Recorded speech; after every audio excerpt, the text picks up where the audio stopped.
বাংলাদেশে basically December থেকে খুব জমজমাটভাবে তাফসির প্রোগ্রামগুলো শুরু হয় এবং ডিসেম্বর, জানুয়ারি, ফেব্রুয়ারি, মার্চ এই 4 মাসেই তাফসির প্রোগ্রামগুলো খুব বেশি হয়। যেহেতু প্রচণ্ড শীত থাকে, ফলে আমাদের আউটডোর প্রোগ্রামগুলো করতে অনেক সুবিধা হয়।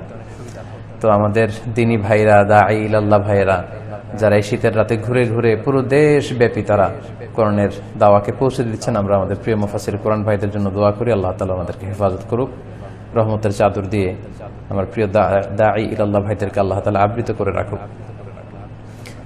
আমিও গত অনেকগুলো বছর ধরেই সাধারণত ডিসেম্বর থেকে মার্চ পর্যন্ত এই 4 মাস বাংলাদেশে থাকতাম তাফসির প্রোগ্রামগুলোতে জয়েন করার জন্য।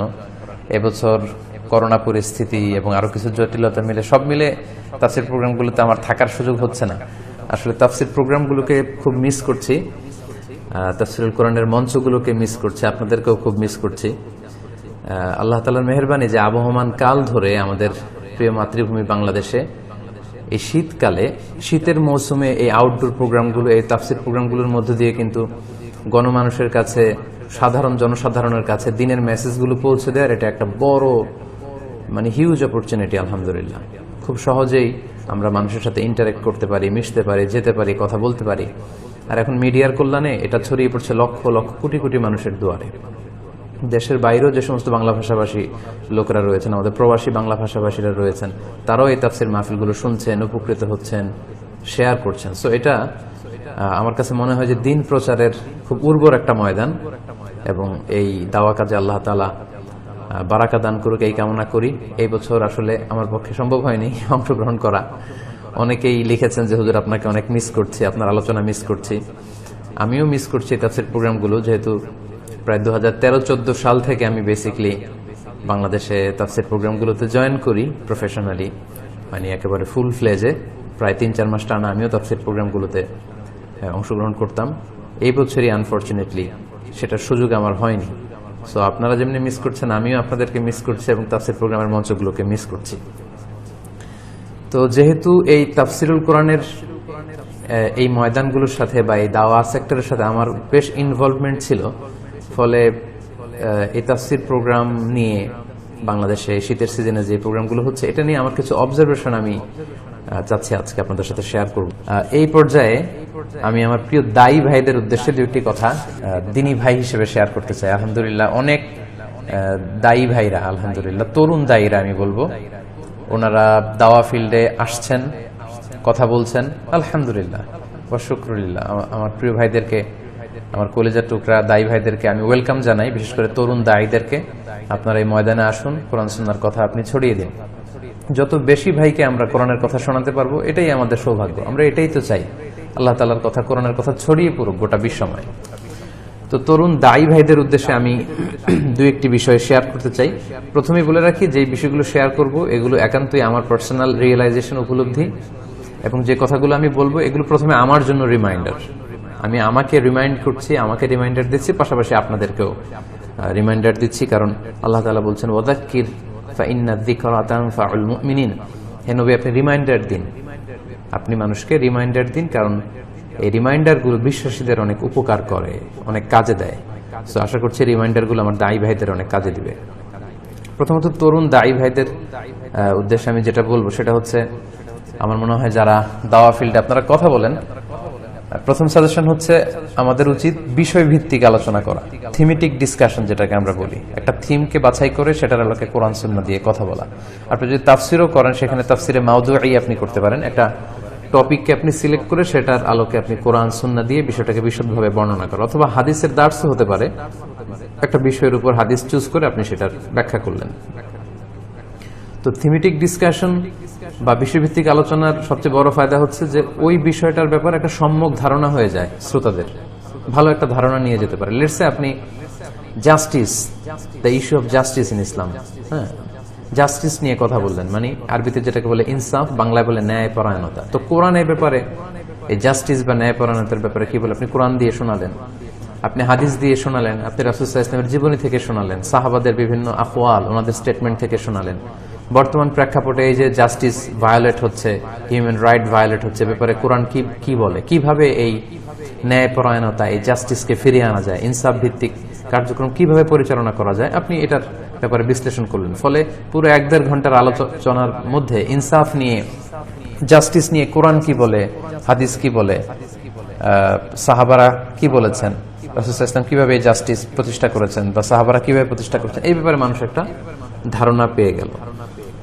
সো বিষয়ভিত্তিক আলোচনার গুরুত্ব কিন্তু খুবই বেশি। আমরা যারা দাঈ ইলাল্লাহ আমাদের এই প্র্যাকটিসটা করা উচিত।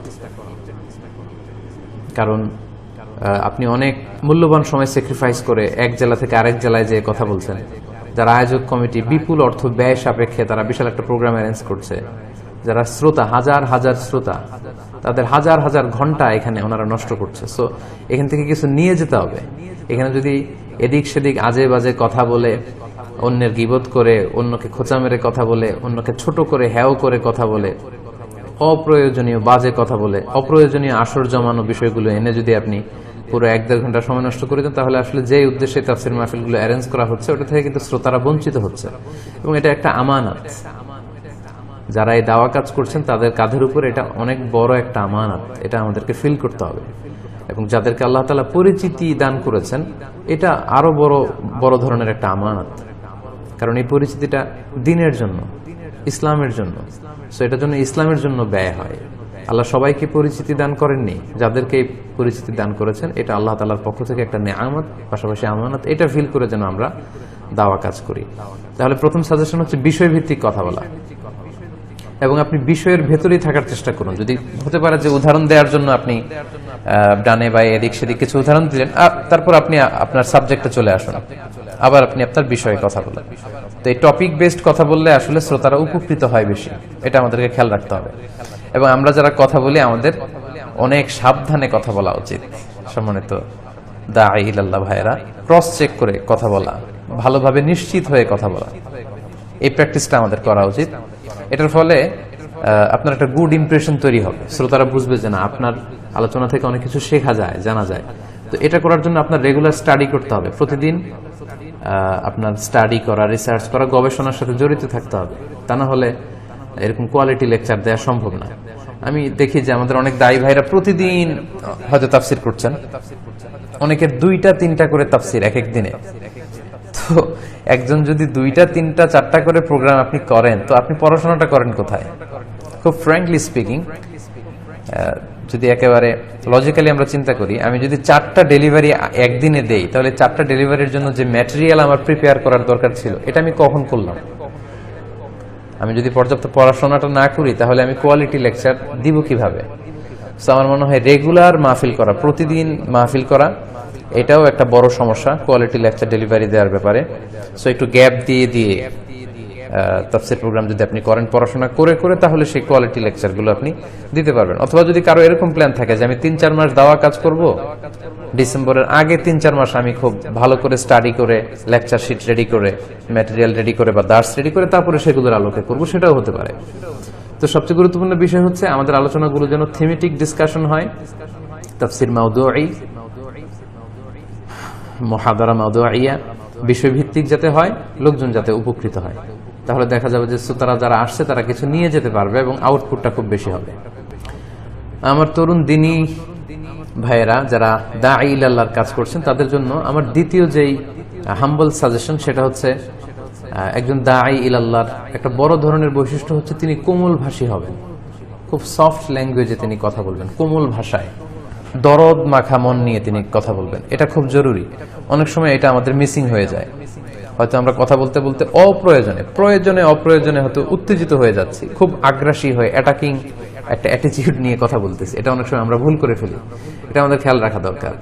দাওয়ার ল্যাঙ্গুয়েজ হবে ভেরি সফট অ্যান্ড মাইল্ড, এবং এটার ইম্প্যাক্ট এবং ইনফ্লুয়েন্স কিন্তু হৃদয়ের ভেতরে অনেক বেশি। একটু খেয়াল করে দেখুন, সূরা তাহার 44 নম্বর আয়াতে আল্লাহ তাআলা ফেরাউনের কাছে দাওয়া নিয়ে যেতে বললেন মুসা আলাইহিস সালাম আর হারুন আলাইহিস সালামকে। কার কাছে দাওয়াত দিতে হবে? ফেরাউনের কাছে। পৃথিবীর সবচাইতে বড় সন্ত্রাসী, সবচাইতে বড় টেরোরিস্ট, সবচাইতে বড় খোদাদ্রোহী, আল্লাহদ্রোহী ফেরাউনের কাছে মুসা আলাইহিস সালাম আর হারুন আলাইহিস সালাম দাওয়াত নিয়ে যাবেন। তো কিভাবে দাওয়াত দিতে আল্লাহ বললেন? আল্লাহ বললেন ফাকুলা লাহু কওলান লাইয়িনা লাআল্লাহু ইয়াতাযাক্কারু আও ইয়াখশা।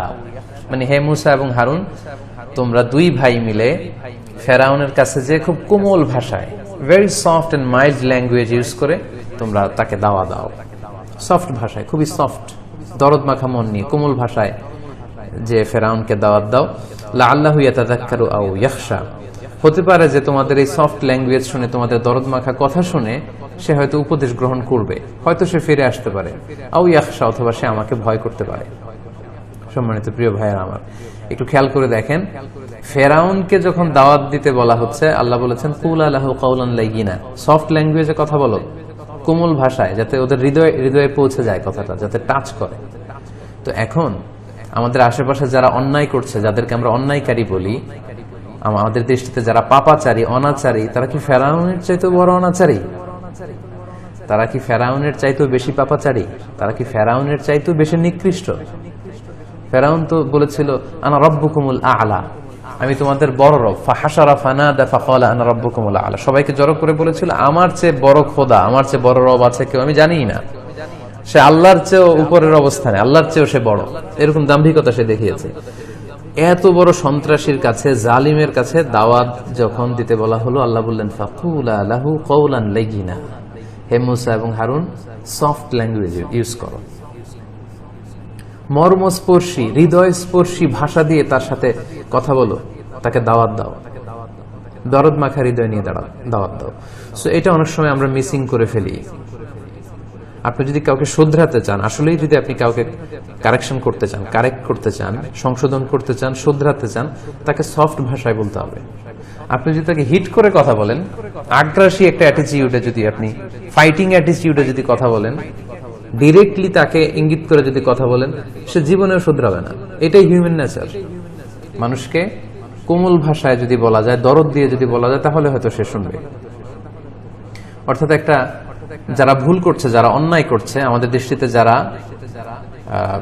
পাপাচারী, যারা ভুল করেছে, যারা সঠিক পথে নেই, তাদের জন্য একটা ভালোবাসা আমার হৃদয়ে থাকতে হবে। অর্থাৎ আমি যে তার শুভাকাঙ্ক্ষী, এটা তার ফিল করতে হবে, সেজন্য ফিল করে যে শুভাকাঙ্ক্ষী।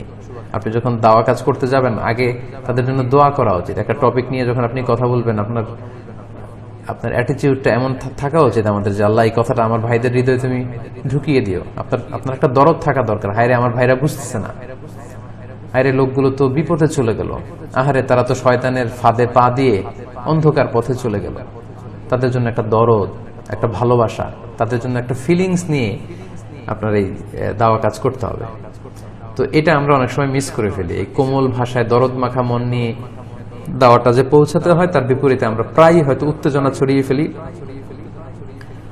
হয়তো খুব বেশি অ্যাগ্রেসিভ হয়ে যাই, এবং আমরা হয়তো ভাবছি যে এটাই হয়তো রাইট অ্যাপ্রোচ, কিন্তু অনেক সময় এটা হিতে বিপরীত হয়ে যায়। আমরা যদি রাসূল সাল্লাল্লাহু আলাইহি ওয়াসাল্লামের জীবনের দিকে তাকাই, তাহলে আমরা দেখব যে আল্লাহ তাআলা বলছেন ফাবিমা রাহমাতিন মিনাল্লাহি লিনতা লাহুম, নবী হে, আল্লাহর রহমতে আপনি, আল্লাহর মেহেরবানিতে আপনি কোমল হৃদয়ের অধিকারী হয়েছেন। লিনতা লাহুম ওয়ালাউ কুনতা ফাদ্দান গালিযাল কলবি লানফাদ্দু মিন হাওলিক, আপনি যদি কর্কশ ভাষী হতেন, রূঢ় ভাষী হতেন, অ্যাগ্রেসিভ হতেন, আগ্রাসী মনোভাবের হতেন, আপনার থেকে লোকেরা ভেগে ভেগে পালিয়ে যেত। এই যে এখন আপনাকে দেখলে, আপনার কোমল হাসি দেখলে, আপনার দরদ মাখা কথা দেখতে যেমনি আপনার চারদিকে লোকজন ভিড়তে থাকে, এরকম ভিড়ত না, আপনাকে ছেড়ে সবাই পালাতো। সো এটা আমাদের খেয়াল রাখা দরকার। অনেকে বলে যে রাসূল সাল্লাল্লাহু আলাইহি ওয়াসাল্লাম তো ভাষণ দিতেন, গরম ভাষণ, চোখ লাল হয়ে যেত, গড়গড় করতেন, কণ্ঠ উঁচু হয়ে যেত। রাসূল সাল্লাল্লাহু আলাইহি ওয়াসাল্লামের সব ভাষণ এরকম ছিল না। যে ভাষণগুলো তেজস্বী, জ্বালাময়ী ভাষণ দেওয়া দরকার ছিল, এগুলো রাসূল সাল্লাল্লাহু আলাইহি ওয়াসাল্লাম তেজস্বী ভাষণে দিতেন। কিন্তু রাসূল সাল্লাল্লাহু আলাইহি ওয়াসাল্লামের বেশিরভাগ কথা, রাসূল সাল্লাল্লাহু আলাইহি ওয়াসাল্লামের বেশিরভাগ দাওয়া অ্যাপ্রোচ ছিল কোমল, দরদি একটা হৃদয় নিয়ে তিনি কথা বলতেন। সাহাবারা বলতেন ওয়াজিলাত মিনহাল কুলুব, রাসূল সাল্লাল্লাহু আলাইহি ওয়াসাল্লামের কথা শুনে আমাদের হৃদয় গলে যেত।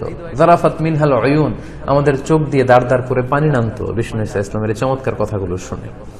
সো এটার জন্য আমরা খেয়াল রাখি, আমরা যদি কাউকে সংশোধনের নিয়তেই কথা বলি, আমরা যেন তাদের প্রতি আগ্রাসী না হয়ে উঠি, বরং একটা দরদ মাখা হৃদয় নিয়ে যেন আমি কথা বলি। রাসূল সাল্লাল্লাহু আলাইহি ওয়াসাল্লাম কিভাবে অন্যকে শুধরাতেন, আমরা যদি খেয়াল করি তাহলে দেখব যে কোন সাহাবী ভুল করেছে, অন্যায় করেছে, এটা যখন রাসূল সাল্লাল্লাহু আলাইহি ওয়াসাল্লামের কাছে বিচার দেয়া হতো, তিনি সাহাবাদেরকে ডাকতেন, ডেকে তিনি বলতেন মা বালু আকওয়ামিন ইয়াফআলুনা কাযা ওয়া কাযা, অর্থাৎ তোমাদের কি হয়েছে, তোমাদের মধ্যে অনেকে নাকি এমন এমন করে। মা বালু আকওয়ামিন ইয়াকুলুনা কাযা ওয়া কাযা, তোমাদের কি হলো, তোমাদের অনেকে নাকি এমন এমন বলে, এটা তো ঠিক নয়, এটা তো মহা অন্যায়।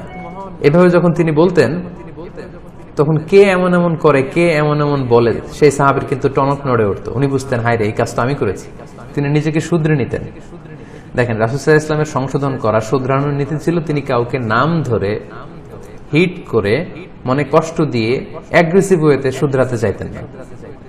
কি অন্যায় করেছে ওই অন্যায়টা তুলে ধরতেন, যেটা তো মহা অন্যায়, তোমাদের মধ্যে তোমাদের কি হলো, what happen to you, what's wrong with you, তোমাদের কি সমস্যা, তোমাদের অনেকে নাকি এমন এমন করে, এটা তো ঠিক নয়। সো এই কাজটা যে অন্যায়, এটা যে ঠিক নয়, এখান থেকে কিভাবে শুধরাতে হবে, এটা রাসূল সাল্লাল্লাহু আলাইহি ওয়াসাল্লাম বলতেন। কিন্তু তুমি এটা করেছো, তুমি খারাপ, তুমি মহা অন্যায়কারী, তুমি পাপী, তুমি অমুক তমুক, এগুলো রাসূল সাল্লাল্লাহু আলাইহি ওয়াসাল্লাম বলতেন না। তো কাউকে শুধরানোর নিয়ম হচ্ছে এটা।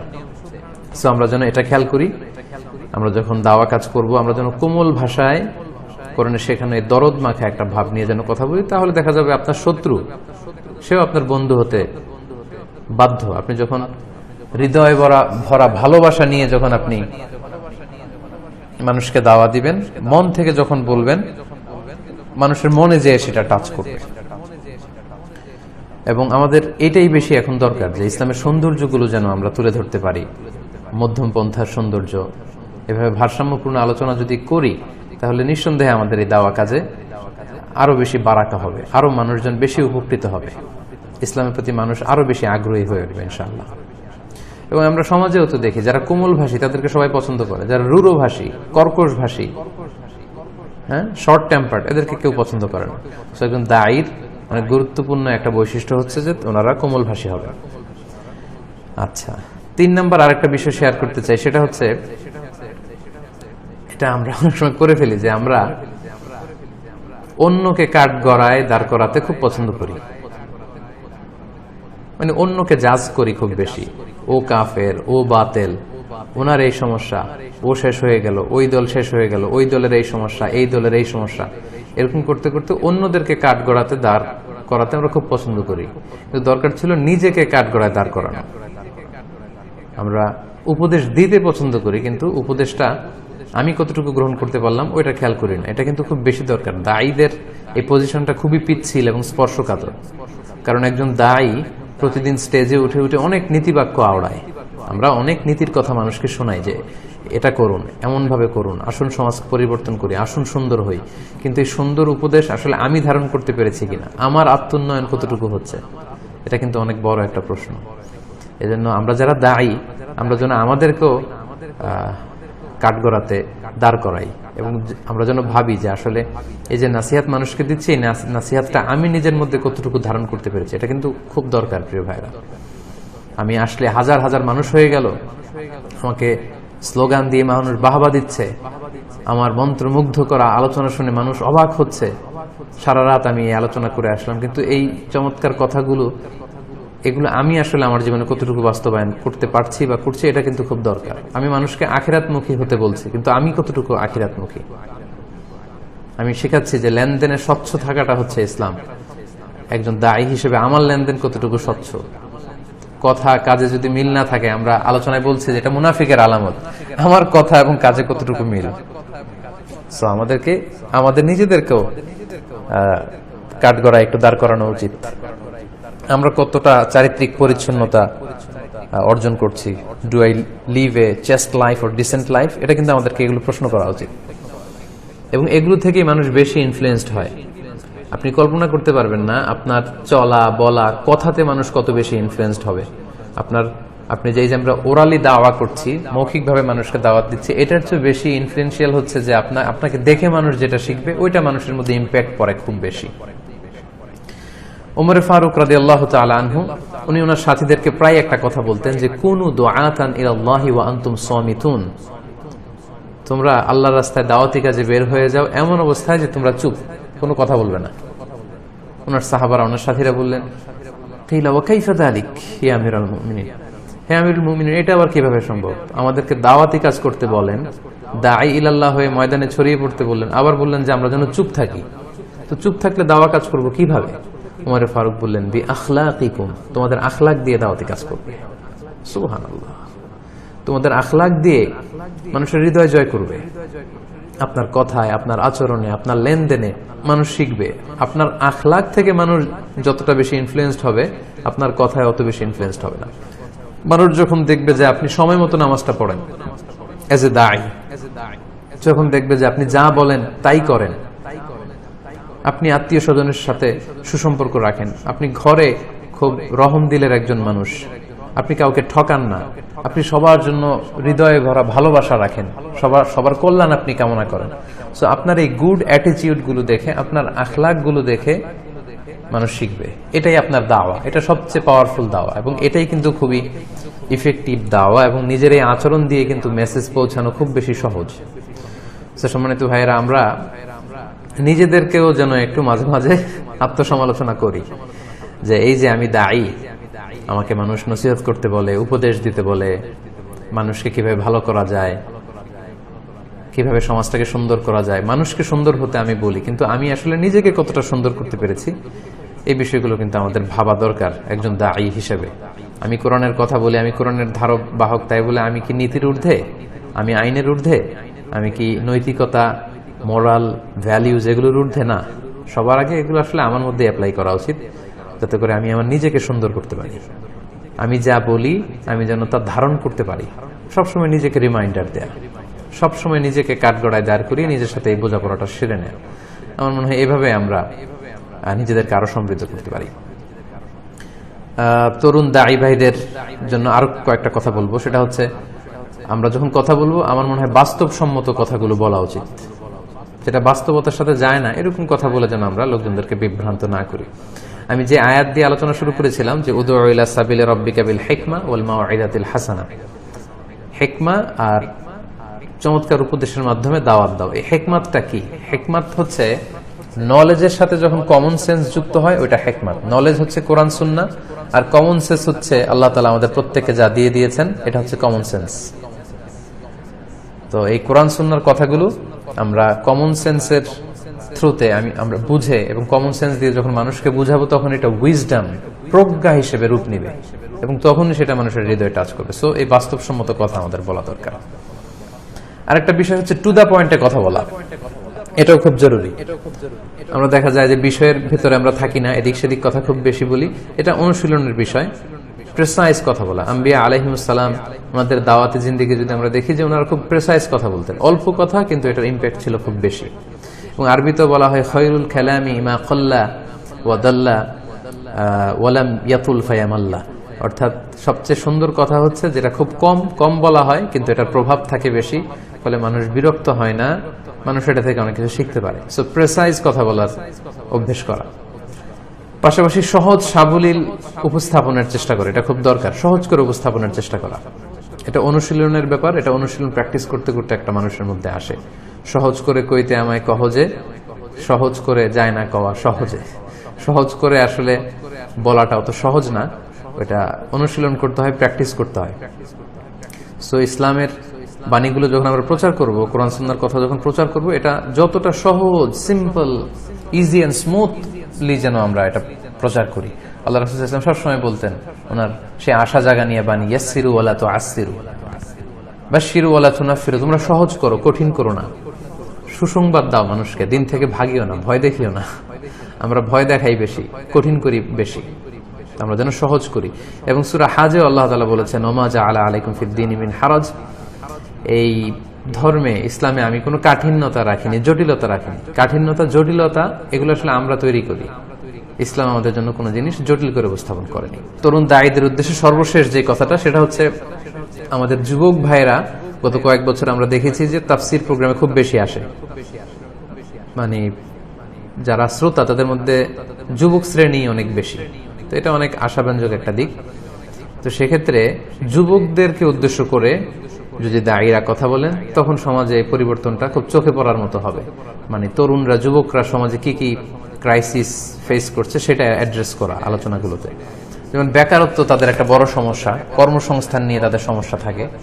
অনেক যুবকরা মানে পর্ণাসক্তিতে আছে, কেউ মাদকাসক্ত, কেউ পর্ণাসক্ত, কেউ টাইমলি ম্যারেজ নিয়ে চ্যালেঞ্জ ফেস করছে, ইউনিভার্সিটিতে ঢুকে অনেকে রিলেশনশিপে জড়ায় যাচ্ছে। এই যে তাদের নানা ধরনের সামাজিক, ব্যক্তিগত জীবনে উঠতি বয়সে তরুণদের যে সমস্যা, এই সমস্যাগুলোর সমাধান কোরআন সুন্নাহর আলোকে কিভাবে দেয়া যায়, এই কথাগুলো যদি আমরা মাঠে ময়দানে বেশি বেশি বলি, তাহলে আমাদের এই ইয়াং সোসাইটি, আমাদের তরুণ সমাজ তারা পথহারা হবে না, বরং তারা ইসলামের প্রতি আরো বেশি আগ্রহী হবে। এই ছোটখাটো কয়েকটি বিষয় আমার মাথায় এসেছিল, আমি ভাবলাম যে আমার কলেজার টুকরা তরুণ দায়ী ভাইদের উদ্দেশ্যে একটু শেয়ার করি, যাতে করে এটা আমার জন্য একটু রিমাইন্ডার হয় এবং আমার ভাইদের জন্য রিমাইন্ডার হয়। এবার আমি কিছু সমস্যা নিয়ে, কিছু সমস্যা আমার চোখে ধরা পড়েছে, আমি ফিল করছি যে এগুলো আপনাদের সাথে শেয়ার করা উচিত। বর্তমানে দায়ীদের মাঝে পরিলক্ষিত কিছু সমস্যা, আমি এখানে জেনারেলাইজ করছি না, সব দায়ীদেরকে আমি এক পাল্লায় মাপছি না। অনেক ভালো ভালো দায়ী আছেন যারা আইডিয়াল দায়ী, আদর্শ দায়ী, আমি নিজে তাদেরকে ফলো করি, তাদের কাছ থেকে অনেক কিছু শিখি, তাদের আলোচনা শুনি। আমি জেনারেলাইজ করে সবাইকে এক পাল্লায় আনছি না, কিন্তু আমার কাছে কেমন যেন মনে হচ্ছে এই সমস্যাগুলো বর্তমানে দাওয়া অঙ্গনে প্রকট হারে দেখা দিচ্ছে। এক নম্বর যেটা আমার কাছে ফিল হয়েছে, সরি টু সে, সেটা হচ্ছে অনেক দায়ী ভাইদের মধ্যে আমার মনে হচ্ছে যে ভাইরাল হওয়ার একটা মানসিকতা এটা দেখা যাচ্ছে নানাভাবে। এটা আমরা দেখতে পাচ্ছি যে ভাই কি করে ভাইরাল হওয়া যায়, কি করে পপুলার হওয়া যায়, এটা নিয়ে একটা অসুস্থ প্রতিযোগিতা শুরু হয়েছে আমাদের অনেকের মধ্যে।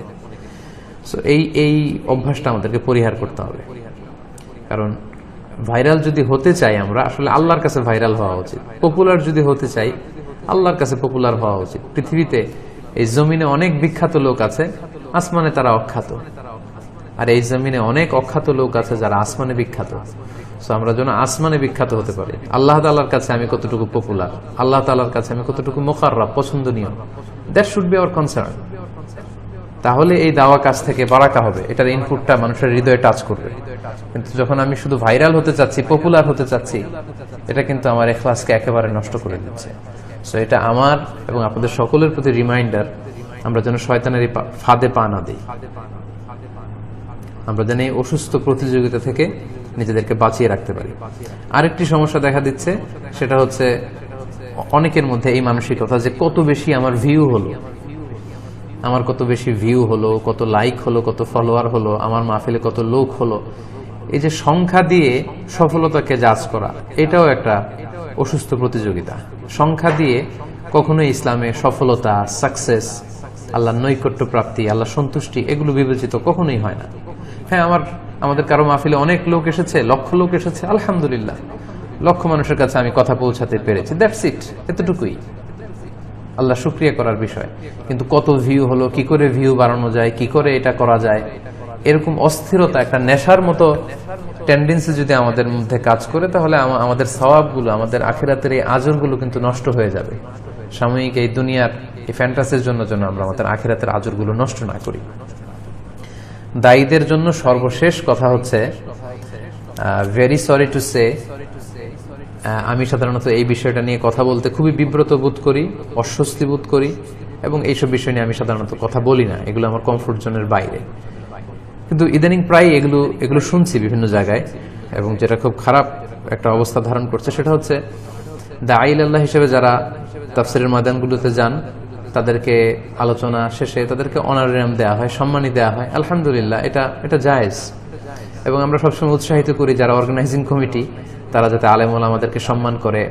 একটা দীর্ঘ পথ পাড়ি দিয়ে ওনারা ওনাদের সময় স্যাক্রিফাইস করে, এনার্জি স্যাক্রিফাইস করে একটা প্রোগ্রামে লেকচার দিতে এসেছেন।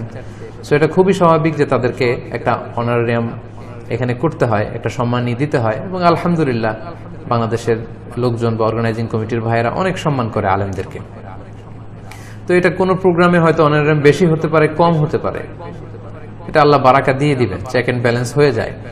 কিন্তু এটাকে একটা দর কষাকষির পর্যায়ে নিয়ে যাওয়া, এটা নিয়ে ঝগড়ার পর্যায়ে যাওয়া, গরুর বাজারের মতো দর কষাকষি করা, আস্তাগফিরুল্লাহ, এই মানসিকতা যদি আমরা বিল্ড আপ করি, তাহলে কিন্তু আমাদের সব শেষ, দুনিয়াও শেষ, আখিরাতও শেষ।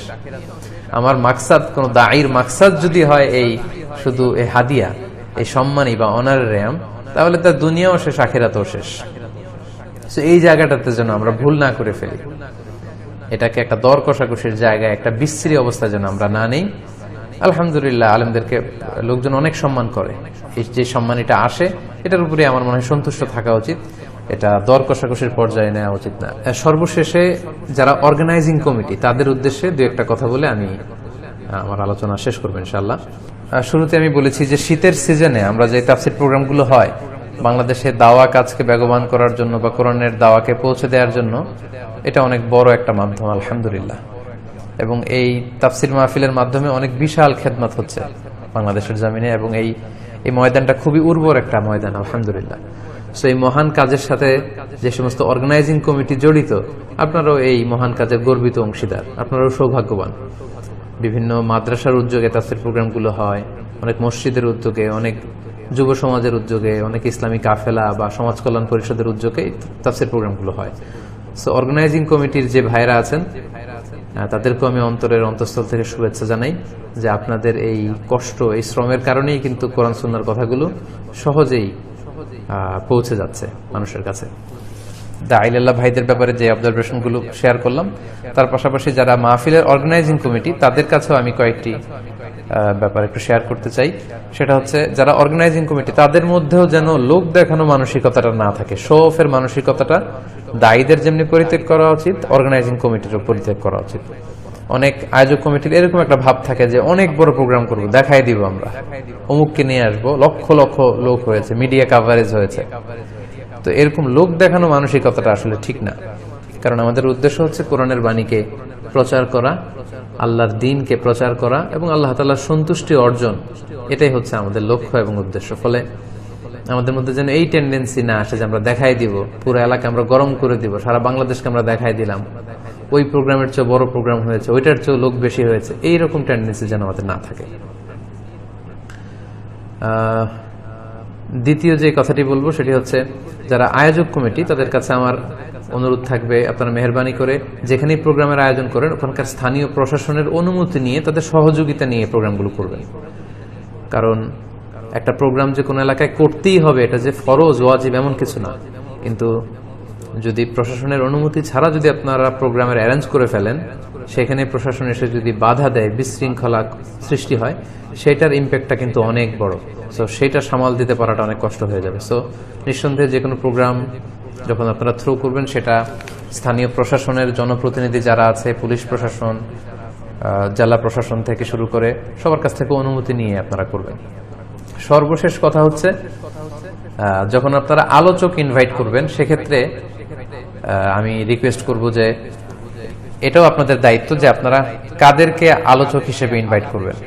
আমার মনে হয় প্রাইমারি কোয়ালিটি হিসেবে যাদের ইলম আছে, আমল আছে, বিশ্লেষণধর্মী যোগ্যতা আছে এবং উন্নত চরিত্রের অধিকারী যারা, তাদেরকে প্রায়োরিটি দেওয়া উচিত। আমি আবারও রিপিট করছি, যাদের ইলম আছে, কোরআন সুন্নাহর জ্ঞান আছে, সেই অনুযায়ী তাদের মধ্যে আমল আছে, বিশ্লেষণধর্মী যোগ্যতা আছে এবং সবশেষে উন্নত চরিত্রের অধিকারী যারা, এই জাতীয় লোকদেরকে যদি আমরা আমাদের তাফসীর প্রোগ্রামগুলোতে ইনভাইট করি, তাদের কথার প্রভাব আমাদের হৃদয়ে অনেক বেশি হবে, এতে মানুষ বেশি উপকৃত হবে।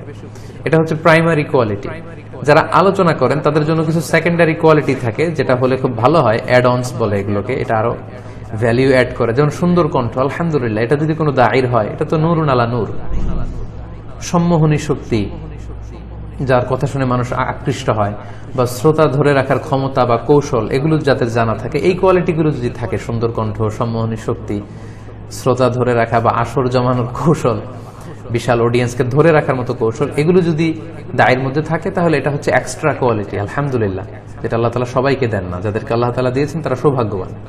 সো এগুলো যদি থাকে তাহলে তো নূরুন আলা নূর, এর চেয়ে সুন্দর আর হয় না। কিন্তু আমাদেরকে প্রাধান্য দিতে হবে এলেম আছে কিনা, আমল আছে কিনা, বিশ্লেষণধর্মী যোগ্যতা আছে কিনা এবং উন্নত চরিত্রের অধিকারী কিনা। এখন ধরেন একজন আলোচকের অসাধারণ কণ্ঠ, সম্মোহনী শক্তি, মাঠ গরম করতে পারে, মাঠ জমা রাখতে পারে, এখন তার নাই এলেম, নাই আমল, নাই বিশ্লেষণ করার ক্ষমতা, অ্যানালাইসিস করার ক্ষমতা, না আছে ভালো উন্নত চরিত্রের অধিকারী সে। ফলে এই ধরনের শুধু শুধু কণ্ঠ দেখে, শুধু মাঠ গরম করা বা শ্রোতা ধরে রাখার কোয়ালিটি দেখে যদি আমরা আলোচককে ইনভাইট করি, তাহলে দেখা যাবে যে এটার যে ইনপুট হবে এটা হবে বিধ্বংসী, ভয়ঙ্কর, এবং এটাই সমাজে হচ্ছে এখন বেশিরভাগ ক্ষেত্রে। সো অর্গানাইজিং কমিটি যারা আছেন তারাও এই দায়ভার থেকে একেবারে মুক্ত নয়, তাদেরকেও এই বিষয়গুলো খেয়াল রাখা উচিত।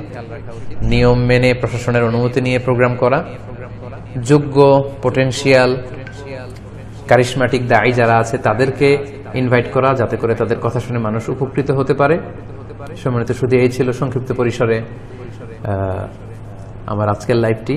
আমি যতগুলো কথা বললাম, আল্লাহ তাআলা প্রথমে আমাকে নিজেকে আমল করার তৌফিক দান করুক। সবগুলো কথা আমার জন্য রিমাইন্ডার, পাশাপাশি আমি ব্যক্তিগতভাবে যেটা পার্সোনালি ফিল করেছি আমার প্রিয় তরুণ দাঈ ইলাল্লাহ ভাইদের উদ্দেশ্যে, সেটি আমি শেয়ার করেছি। আশা করি কথাগুলো থেকে আমরা সবাই উপকৃত হতে পারবো।